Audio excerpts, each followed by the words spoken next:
For those of you for whom this is your first week at Central Christian Church, we have clips from the office every week. At least that's been true for the last 5 weeks. We are in a series called Vocare, Work as Calling.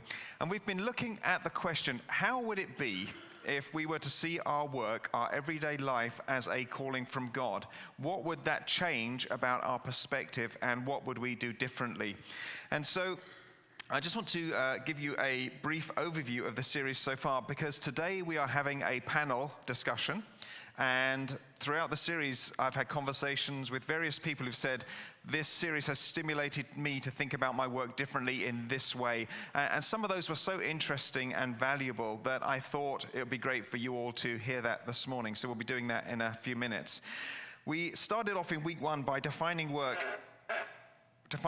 as any effort we expend for the sake of others. It's not just work that gets a paycheck. When we talk about work in the context of this series, we mean any work you do for the sake of others, which can be parenting.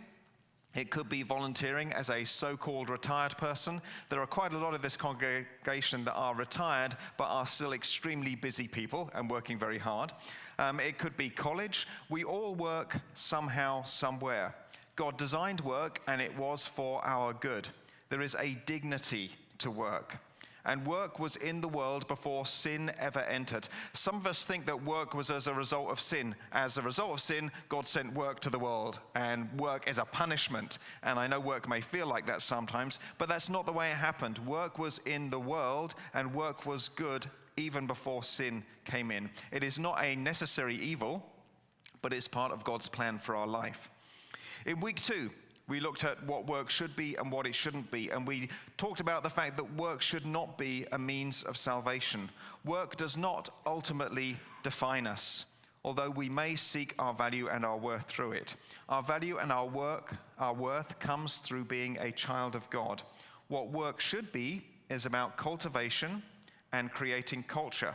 We are stewards of the earth, and we are to create culture. Work can also be an act of service and an act of love, especially when it's done with skill and competency. In week 3, we talked about when work went wrong. As a result of human beings turning against God, work came under a curse. It became thorns and thistles. We suffer from a lack of ability and resistance in the environment around us. Work can become fruitless and pointless. We examined the limits of work and realized that much of what we strive for, significance and safety, is actually answered by Jesus' work on the cross.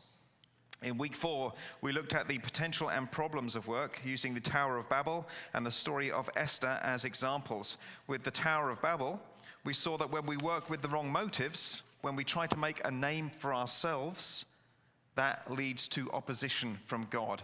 And in the story of Esther, we consider the possibility that where we are in life right now, the station that God has us in, this could be where God has placed us for a time of opportunity, just as he placed Esther. We thought about how we could be God's secret agent in our place of everyday work.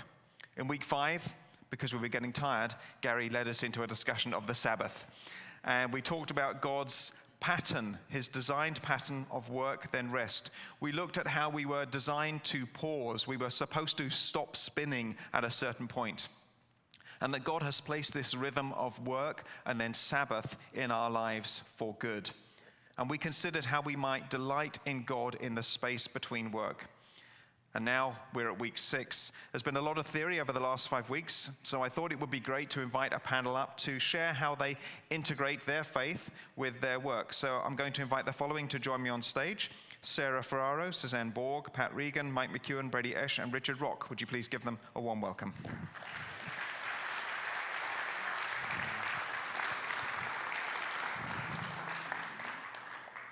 It's assigned seating. Everyone has to sit where I told them, otherwise it gets very confusing. Okay, one microphone here. All right, and one for you. Thank you. So I can get rid of this. So the first questions are going to be on history and geography. Sarah, which landlocked country in Central America? No, I'm just kidding. On my far right is Sarah Ferraro. And Sarah, would you share what kind of work you do? I'm a registered nurse at Stanford Hospital. I've been there for 13 years. 11 of them have been in the cardiovascular ICU, and the last 2 have been in the cath lab. Okay, for those of us that are not in the medical field, what does that last one mean? I'm in the coronary cath lab. We put in stents for the heart attacks, and we do angiograms, and there's a neuro section as well as IR, interventional radiology. So it's all under fluoroscopy. Okay, thank you. Now, I've watched a lot of House, so I understood, but I figured some might not. I take care of the heart attacks. Yeah, there we go. We'll dumb it down for the congregation. Nice, nice. So how has being a Christian affected your perspectives on the work that you do, and especially how you interact with families? Because you get to interact with them at a time of real crisis in their lives. So would you expand on that for us? So I would say that being a Christian has definitely affected my perspective on death. I've been in the ICU for 11 years, and death was something that didn't just happen on a once or twice basis. It could potentially happen every day. And so dealing with families at that crisis moment, and being present with a family member who's a believer versus a non-believer changed that perspective on death. Those that believed in Christ and the afterlife handled death with peace and grace. Those that didn't clung to the world that we're currently in. And so I would say that being a Christian helped me be present in praying with the family when they invited me to. At the last breath for them was something that I was able to participate in. And for ones that didn't believe or I didn't know, they didn't have family at bedside, I would silently pray in the corner for them, hoping that they would know our King and be able to be in heaven. So I think that death is something that is part of my daily life when I go to work. For me, that sounds really intense. I mean, probably a paper cut is the most threatening thing for me with the day at work. But it's also an incredible privilege to be there at these critical moments. So when you're driving to work, when you're thinking about what the day might have ahead, that it could mean life or death situations, comforting people who are in real distress, how do you prepare yourself for a day like that?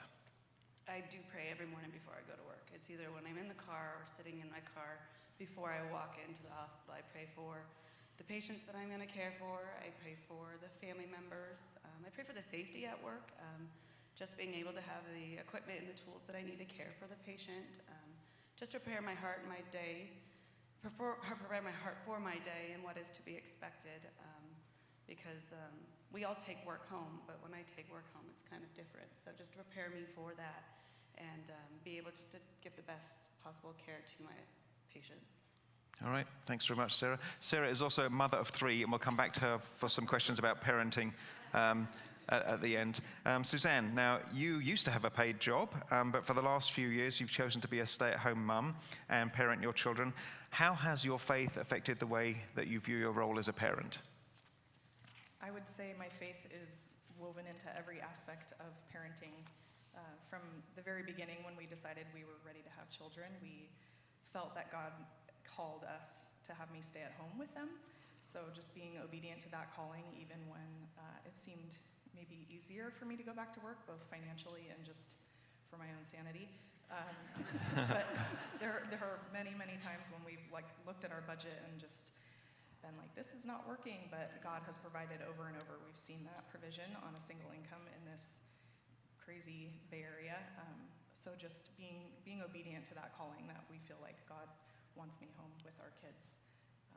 And I guess in terms of just the day-to-day, I start my day early. I get up about an hour before our kids get up so that I can have some time in the Word and in prayer, and I drink a lot of coffee and kind of get myself ready. And if I don't have that time with the Lord in the morning, my day is like shot.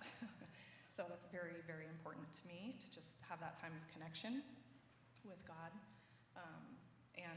Well, I figure that you're going to call out to God for help sometime during the day, either before you start or when you lock yourself in the bathroom later and say, God, help me. So yeah.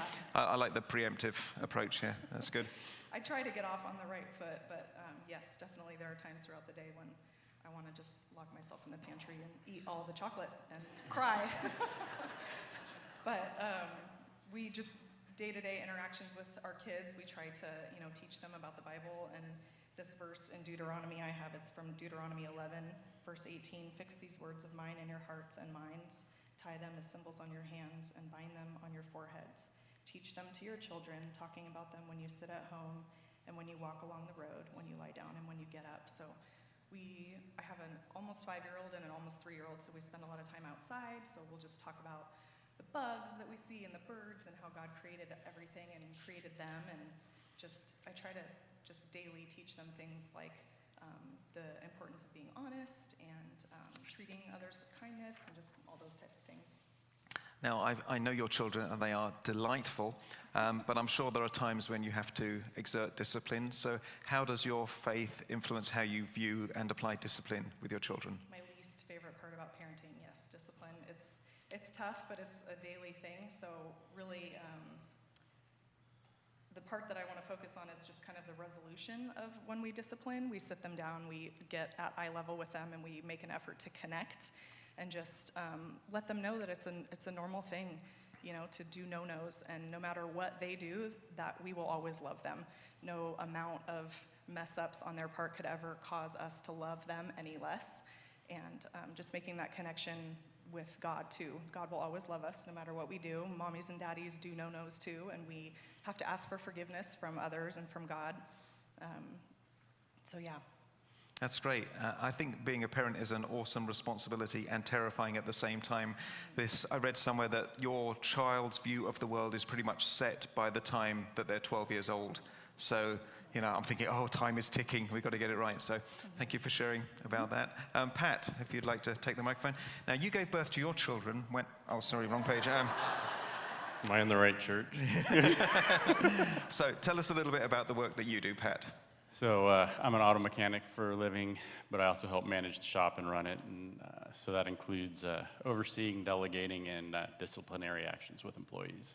Okay, I have great respect for mechanics because I know how my car drives, but I don't really know how it works, and it's always a mystery to me once I open up the bonnet, or the hood, as I believe we call it in this country.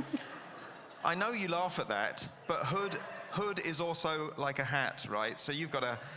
Never mind, moving on. So, the mysteries of mechanics. Now, as a person who has responsibility for other employees, I'm sure from time to time you get employees who are not working up to the level that you hope for them. How do you deal with that situation? So that's a hard one, because you try to be Christian-like, and what would God want me to do is how I always will start a problem. So when Glyn and I talked about this a little bit, I thought about a time where we had I'm going to call him Jim, working for us. And on paper, sitting in an interview, everything was perfect. Just perfect candidate, perfect guy to work for us. Comes to work for us, and very quickly you realize what's on the paper and how you talk isn't what happens with your hands. So instantly my head goes, I got to fire him. I have 90 days. I can do anything I want in 90 days to somebody. I can terminate him, but my heart of hearts said I can't do this. So came alongside of him, kept coaching him, trying to get him to try different things. We'd get a little better, and then we'd slide back, and went back and forth for about 6 months. Finally, it was me and the other guys decided we got to let him go.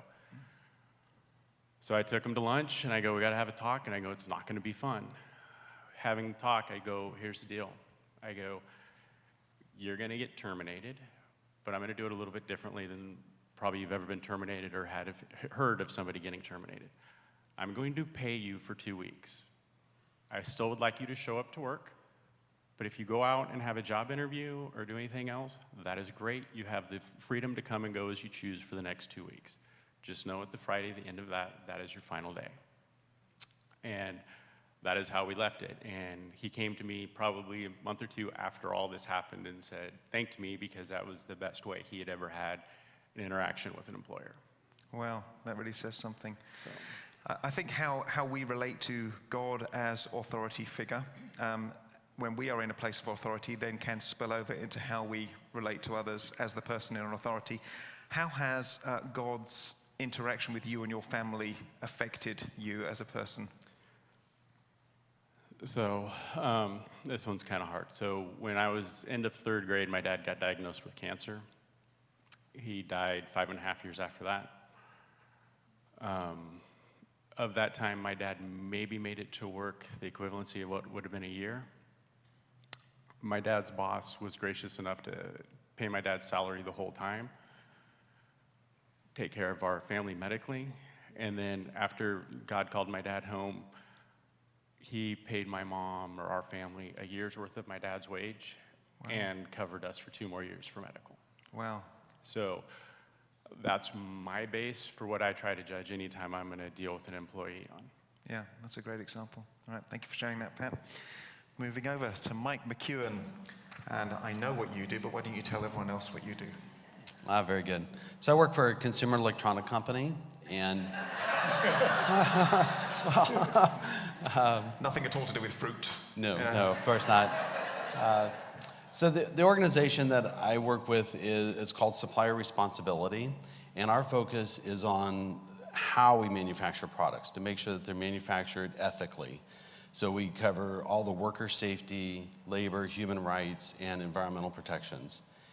So my specific role is to work with engineering teams and evaluate new products and new designs and seeing if there's any new risks that are being introduced into the workers, for their risks, their safety, or into the environment. Okay, so when I think back to the mandate given to humans in Genesis of being good stewards of the environment, I imagine that plays into it. So what sort of things are you looking for when you're evaluating these new suppliers? No, very good. So it's two areas. So one is really specifically within the product. So we're looking for if there's any new stainless steels, and there's different alloys that then leach out chromium through some of the etching processing or buffing processes. So we look at any new risks that would be introduced. And then we also partner with all of our suppliers. So we evaluate them, and we go on site and look at all the wastewater treatment systems, the environmental issues, the hazardous waste disposal processes to ensure that they're up to code.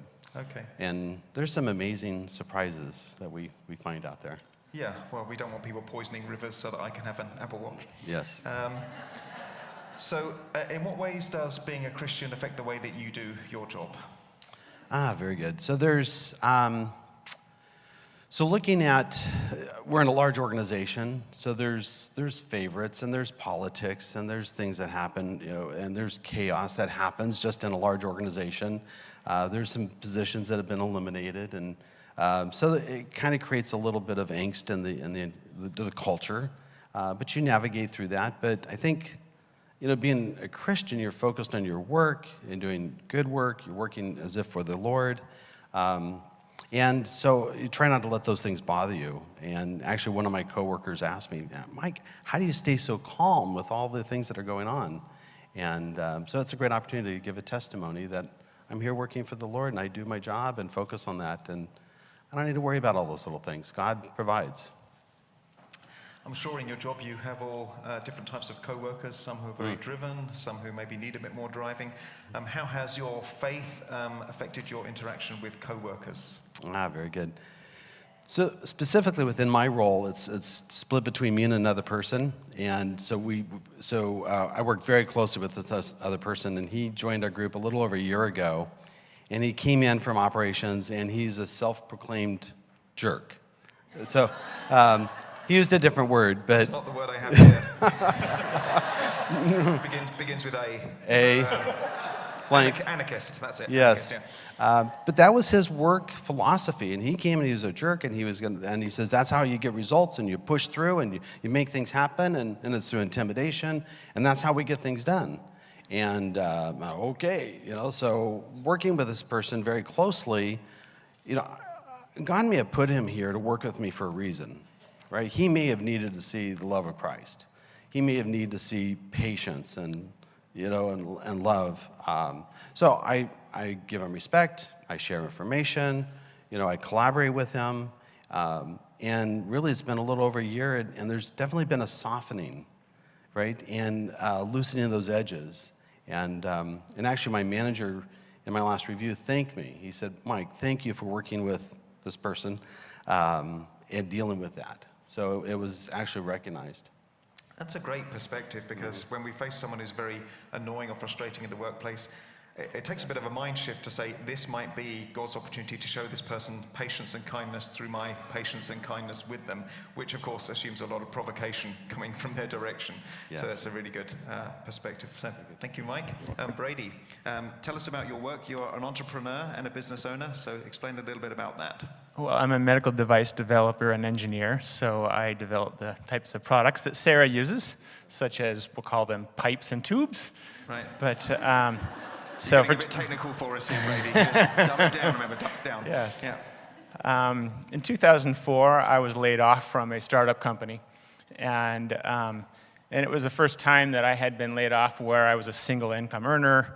I had, a mortgage, a wife, 2 children, and I just decided I would put my faith 100% in God. I would not worry, and so. But I also decided I would pray. And I wanted my choice of job to be only God-led. And really there were some opportunities that came up, and I thought that was right, but I really felt that one in particular was God-led, which at first I was discounting, just wasn't of interest to me. So I came into that company, and also for the first time, I started praying over the product development. Every day I would pray that the product that my team and I were working on would be safe and effective for patients. And it just made an amazing difference. And that device, and one of them in particular, that we were working on became a market-leading product that I estimate has treated more than 3 million procedures. And I'd hear doctors say, I've seen a lot of products launch over my career as a doctor, and I've never seen one that worked so well as this. It just did everything I need it to do. It's easy to use, and it's great job, team. And often I would have the opportunity to share this perspective. Like, I don't believe that was just good hard work. This is God's blessing and reward for actually praying for that guidance. In 2014, 10 years later, I had the opportunity to start a new company. And I sought a lot of prayer and guidance on that. Is this the right move for me? This is, it's kind of risky to start things, and this is what we do here in Silicon Valley, but you're really putting yourself out there. And I wanted to conduct myself well and appropriately, and so with that leading, I was able to start a company, and it's been amazing to be able to employ people, an awesome, amazing team, and to work and continue that daily prayer that God would help make our products safe and effective. Now, I think that's, again, that's quite a shift in thinking to view your everyday work as something that could be sacred and offered to the Lord. I don't know how many of us who create things or even start our day with, God bless this thing that I'm creating. Hello. Bless this microphone that I'm working with. And to see actually something, I'm going to face away from you, something that works really well and people notice a difference about it. Now, when you started your new company, it wasn't without its challenges, and you did face some opposition. And can you speak a little bit about that and how you found God to be a strength in that time? Sure. So this company has been an amazing journey for me, for my family. And as we received FDA clearance and we first started treating patients, we saw a very, very high level of opposition from existing market leader in the space. There have been, what I think sometimes it just seems like the deck is stacked against us. I've faced some very, very personal attacks that are very hard to bear. I'm thankful that, from one sense, when things are even before we were entering market, right, there are challenges that come up in business, and many times I've thought to myself, actually I've not thought to myself, I've prayed to God and said, God, how do you want me to manage your business today? And I remember back to Central Christian about 10 years or so ago, there was a whole move to make sure, did we really believe that God owns what we have? Do we give it back to him? Do we say, all of our possessions, that which we've been blessed with is God's, and then we're stewarding it. And I view that with my company, with my work. And so, as steward of what God's entrusted to me, how do I take the next step? How do I conduct myself? When these, kind of attacks have happened, and personal attacks, I feel that being able to draw back to the fact that I prayed for guidance, I prayed for provision, I prayed over the products themselves, that's a grounding rod for me. I can pass a lot of stress through myself and just right into God's ground by leaning on that, and that's been an amazing blessing to me. That's a great visual, I think, and a good reminder that God is interested in every area of our lives. We think normally God is interested in the spiritual part of our lives, but even our work can be spiritual when we connect it to God's purposes for us. So thank you for that, Brady. Sarah, let's jump back to you for a moment and talk about parenting. How has Christianity influenced the way you raise Chris and your children? Sorry, I mean raise your children. You and Chris raise your children. Well, let me start by saying I have a 6-year-old, we have a 6-year-old, a 3-year-old, and a 9-month-old. So it's really loud in our house. Very loud. I think along the lines of what Suzanne was saying as well, with discipline is always the hardest. Something that Chris and I worked really hard with is really when we're fighting over a toy or timeout is necessary, that the kids are kind of separated and they have time to think about what they did and what's going on. And when they come back to us, they tell us, this is what I did wrong, and then we have the siblings come together and kind of face each other and ask each other for forgiveness as well, and then we use that in discussing how we as believers in Christ ask for forgiveness and how Jesus forgave us. We also spend time in prayer, either not just over our meals, but at bedtime, and we have the kids kind of spend their time praying and thanking God for what it was they were blessed with during the day, and they have their own little prayer requests, like, can you please read this book to me? And it's not bedtime, but right. Yeah, it's very sweet when you hear children's prayers, and I'm often surprised at the depth of their prayers. And you're like, wow, I didn't even know you were thinking about that. For me, I know that being a parent definitely brings me to call out to God for patience and character development. What do you find yourself praying for most often? Patience. And I always feel like it's a double-edged sword. Should I be paying for patience? Because what kind of patience am I really going to get? From the kids, are they going to respond well, or is this going to backfire me? But patience always, there's the humility that comes from the fact that we're not perfect parents, and we try every day to, cool our tempers, and, we're strong-willed Italians, and now we have 5 Italians in the house, so there's a lot of energy. But I, at times, have to turn to my children as well and ask them to forgive me for raising my voice, or forgive me for not always using my kind words. So there's a lot of humility, and I want them to recognize that I fall short and they fall short, but we are all still loved by Christ. Excellent. I think it's really interesting when your children talk about what they've observed in you. Because we are telling them one thing, but we're also modeling all the time, for better or worse. Yesterday I was playing chess with my son. He's not here yet. And he beat me at chess, which is happening more and more often. I've taught him too well. The student is becoming the master. And I was really annoyed because I made a stupid mistake in the game and allowed him, if you understand chess, to pin my queen against my king, which meant I was in a bad situation.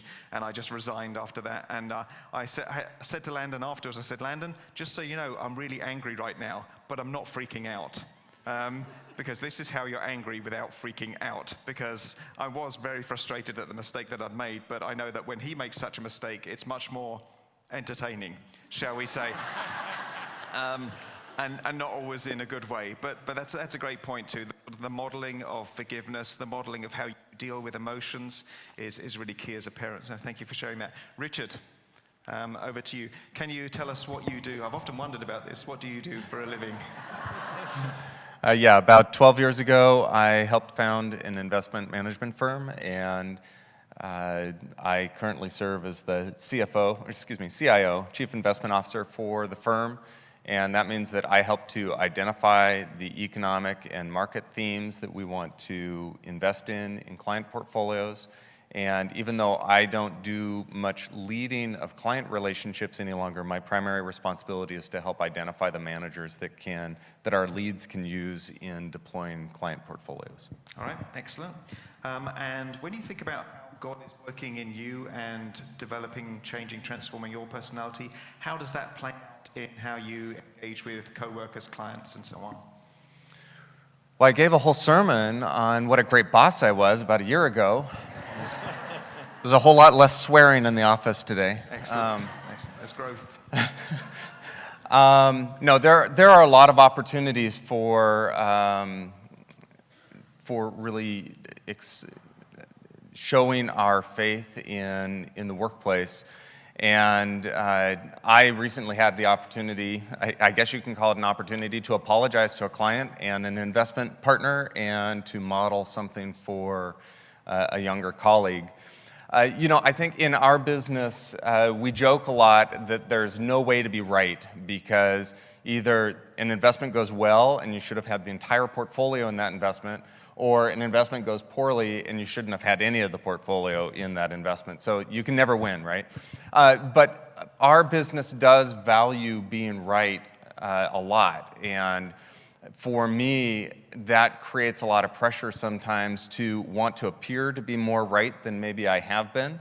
And I had a circumstance where a client brought an investment to me that they wanted me to look at, and it was one that I felt as though I probably should have been aware of. And so I think I was a little bit embarrassed that I hadn't been aware of this investment. And so I read their email, and I did some quick research, made some phone calls, and used my connections to actually find a better way to access that same investment. But then I went back to the client, and I presented it to the client as though I had been aware of it all along and kind of misrepresented the investment opportunity as something that, of course, I knew about and had been working on. And but the client, who also knew the investment manager, kind of became aware of the timeline of when I learned about it and how I had presented it to them, and they called me on it. They said, did you know about this before I told you about it, or did you learn about it from me? And I guess the only good news is that I didn't compound the problem by lying about it at that moment. And I told them that, no, I heard about it from you, and then I went and spoke with the manager. And, in my business, trust and truthfulness is really important because you're dealing with people's investments and their things, that their retirement plans, their college plans, and house plans, and truth isn't an option. And so I had to go back, and I had to send an email to that client and just really apologize personally and say, you know what, I'm sorry because I didn't tell you the full truth on this, and I was trying to puff myself up. I was out of pride. And I had to go back to the investment manager because they had been dragged into multiple conversations. And I just out of humility and had to apologize and ask for forgiveness. Fortunately, both the client and the manager were very forgiving and gracious in their response. It was a great opportunity to model to a younger colleague how to deal with a lapse of judgment and not doing the right thing the first time. And I think in my experience in this job, when those opportunities come up, I'm motivated to go and apologize and do the right thing, at least in the second instance, even if I don't in the first, because I want to be a good ambassador for Christ. And that has created opportunities for conversations that may not have otherwise existed. Thank you. I know for many people who are in positions of authority or bosses, it's a very humbling thing to think that you have to go and apologize to someone who reports to you, or even as parents, when we have to go and apologize to our children, we often feel that will diminish us in their perspective. What do you find has happened when you've done that? Or what has changed in how they view you? Oftentimes they're just shocked, right? And I think it's not unique to the financial industry, but true apologies and asking for forgiveness are unusual. We live in a culture that you shouldn't have to ask for forgiveness, I think is most people's point of view. And so when you are humble and you do apologize and you do ask specifically for forgiveness, they're usually just blown away by that sort of action. Yeah, I think that's a really good opportunity where we can live out our Christianity in a way that's not going to be offensive to people, because there is this mentality, never let them see you sweat, don't admit error. And when you do come and you can humbly admit that you made a mistake, you can do that because your identity, your worth, your value is not in appearing perfect as a boss or a parent, but your value comes from knowing that you are loved by Jesus and valuable and precious to him. And from that position, it's okay to take a position of humility in such situations because you're not any less because of it. And actually, people will often view you in higher esteem as a result of your honesty. Well, that's actually about all the questions I had for the panel. So panel, stay where you are, but congregation, would you join me in thanking them for their contributions this morning?